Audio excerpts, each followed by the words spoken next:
It's been a rough year. You guys are well aware of, a lot of you were here for the Lost Eyes concert, but I shared a little bit about this, but it's been a pretty rough year. And with Gene's passing and my father learning that he has lung cancer, and he's doing pretty good physically. I mean, you know, the tumor is shrinking, but mentally, you know, he's just in really a dark place. And I dedicated my solo record to him and sent it in the mail because I got it like the day I was going to leave to come out here.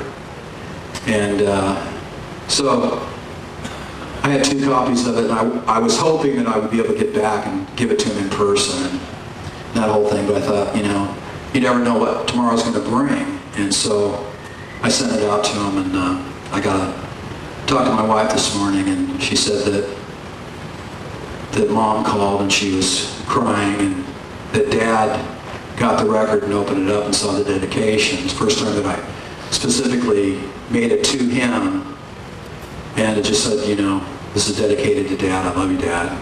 He wept, and he's a guy that's a pretty dark person, struggled all his life, knows a little bit about the faith, and wants to love Jesus, but has a hard time, you know, just getting out of a dark place in his life. So anyway, I'd appreciate your prayers on his behalf. There are a lot of people praying for him, and you know, we're more than just a band and you guys the fans, but you know, we're people that love the Lord and believe that he can turn a hard heart towards him. And so if you would do that, I know you guys are probably asked to pray for a lot of things, but if it comes to mind, you know, you might do that.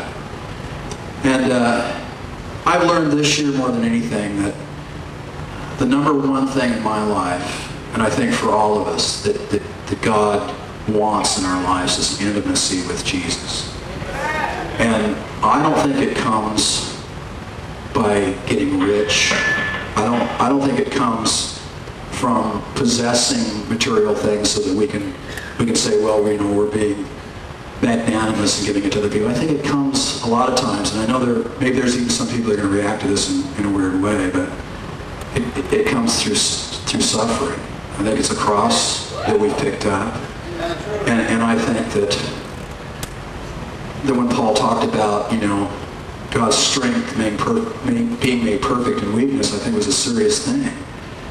And I've just seen that a lot of times the suffering in my life is in direct proportion to the intimacy that I have with Christ. You know, even if we feel cowardly in doing it, but in that moment of when everything's kind of coming down on us, we cling to him, and we begin to hear this still small voice. And we go, oh yes, this is what it was about all along. This is what it first was, you know, knowing Jesus.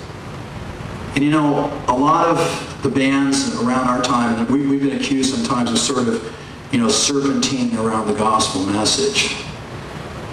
And I don't think it was ever our intention anyway. I feel that as far as our calling and our desire to serve people, you guys have responded in incredible ways where God has said something to you through a song that we've done, which is a miraculous thing in itself, and that you get it, and that the Spirit of God says something to you, not apart from his word, but uses a band like ours, a little rock band that's been around for 20 whatever years, to say something to you.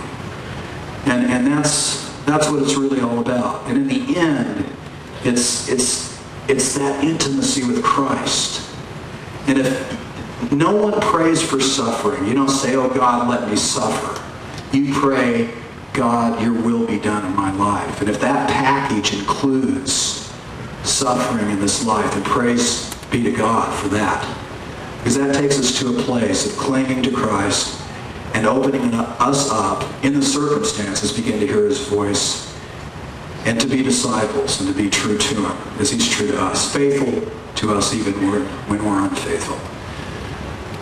So anyway, there's my little pontification. But anyway, this is called Zoom Daddy. It's about oh! It's not Zoom Daddy. What am I talking about?